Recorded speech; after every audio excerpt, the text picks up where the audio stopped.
एक लड़का और एक लड़की दुर्घटनावश समुद्र में 3 दिन 3 रात फंसे।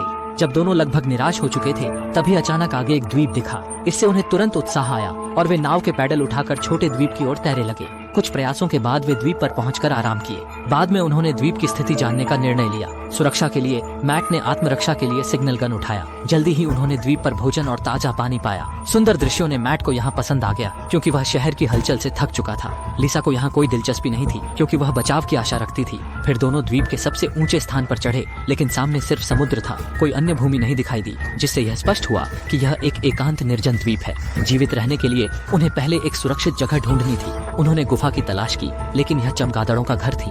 डर के मारे दोनों ने दूसरा रास्ता सोचा। वे वापस समुद्र किनारे गए ताकि सामग्री इकट्ठा कर सकें, लेकिन उन्होंने देखा कि पी वास्तव में समुद्र द्वारा बहा दिया गया था। इससे दोनों निराश हो गए। उनके पास जीवित रहने के लिए केवल अस्थायी उपकरण बचा था, इसलिए उन्हें यहाँ रहना पड़ा। सौभाग्य से द्वीप पर पर्याप्त भोजन और ताजा पानी था, जिससे वे अस्थायी रूप से जीवित रह सके। दोनों ने फिर से रहने की जगह ढूंढनी शुरू की, लेकिन गुफा के अलावा कोई अन्य जगह नहीं मिली। रात होते ही उन्होंने आग जलाई और पेड़ के नीचे बैठकर बातचीत की। मैट के पास अभी भी चूल्हा था। लिसा ने स्कूल द्वारा आयोजित इस मुलाकात में शामिल होने का पछतावा किया, वरना वे समुद्री दुर्घटना में नहीं फंसते। मैट ने लिसा को अत्यधिक निराश न होने का कहा। फिर उसने अपना कपड़ा उतार दिया। अब उन्हें आराम करने की जरूरत थी, लेकिन लिसा नहीं सो सकी। किसी भी हवा की आवाज से वह तनाव महसूस करती थी। सुबह मैट ने देखा कि लिसा उसके पास नहीं थी। समुद्र किनारे जाकर उसने देखा कि लिसा सहायता सिग्नल लिख रही थी। मैट ने लिसा से कहा कि वह मानसिक रूप से शांत रहे, जैसे वे छुट्टी पर हों। ऐसा कहकर उसने अपना कपड़ा उतार दिया और समुद्र में तैरा। लिसा उतनी आशावादी नहीं थी जितनी मैट थी। उसने और मैट ने तंबू बनाने की योजना बनाई, जिससे उसे सुरक्षा का एहसास हो।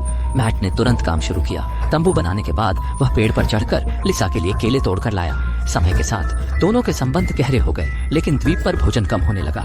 समुद्र में मछली पकड़ने के लिए कोई उपकरण नहीं थे, इसलिए मछली पकड़ना मुश्किल था। यहाँ तक कि चूल्हा भी खराब हो गया। लिसा निराश हो गई और उसने शहर के बिना चिंता के जीवन की याद शुरू कर दी। मैट ने लिसा से कहा कि वह मजबूत रहे, वे निश्चित रूप से बचाव दल द्वारा खोजे जाएंगे। कुछ सलाह देने के बाद लिसा का मन शांत हो गया। उन्होंने अपना मूड सुधारने के लिए जलप्रपात की ओर दौड़े, लेकिन ठीक पानी पर लौटते ही जोरदार बारिश शुरू हो गई। लिसा की दुबली मनोदशा देखकर मैट ने चातुर्य दिखाते हुए बारिश में नृत्य किया, जिससे लिसा खुश हुई। उसी क्षण दोनों ने प्रेम संबंध स्थापित कर लिया। प्रेम के साथ लिसा धीरे धीरे द्वीप के जीवन की आदत डाल गई। वह मैट के साथ यहाँ रहने को तैयार थी। भूख लगने पर वे साथ समुद्र में मछली पकड़ने गए और पेट भरने के बाद समुद्र के किनारे बैठकर सूर्यास्त का आनंद लिया।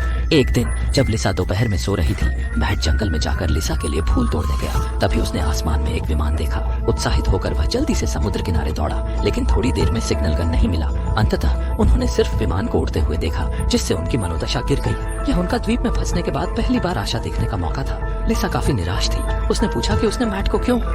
मैट ने सोचा कि लिसा बिल्कुल नहीं समझ सकती, इसलिए दोनों ने पहली बार झगड़ा किया। झगड़े के बाद मैट जंगल में जाकर लिसा से माफी मांगी, लेकिन उसने एक काले बाघ को देखकर डरकर भागना शुरू कर दिया। लिसा ने भी पीछा किया और पहुंचकर देखा कि मैट ने काला बाघ मार डाला था। उसे विश्वास नहीं हुआ कि मैट इतना बहादुर था, जिससे उनके बीच का मतभेद तुरंत दूर हो गया। 1 साल बीत गया और वे द्वीप के जीवन के साथ अनुकूल हो गए। एक दिन मछली पकड़ते समय उन्होंने आसमान में हेलीकॉप्टर देखा। दोनों ने सिग्नल गन चलाकर संकेत दिया और हेलीकॉप्टर ने उन्हें देखा। अंत में वे सफलतापूर्वक बचाव पर गए और उनकी जीवित रहने की कहानी मीडिया में हॉट टॉपिक बन गई। लिसा को परिवार द्वारा ले जाया गया और उसने मैट से संपर्क बंद कर दिया। स्कूल में भी लिसा ने मैट को अनजान होने का नाटक किया। मैट समझ नहीं पाया और चुपचाप लिसा को देखता रहा, जिससे वह निराश हुआ। वह नहीं सोच सकता था कि जो 2 लोग साथ में मौतें झेल चुके थे, वे परदेसिया बन गए। एक दिन तेज वर्षा में मैट ने साहस जुटाकर लिसा को ढूंढकर कारण पूछा।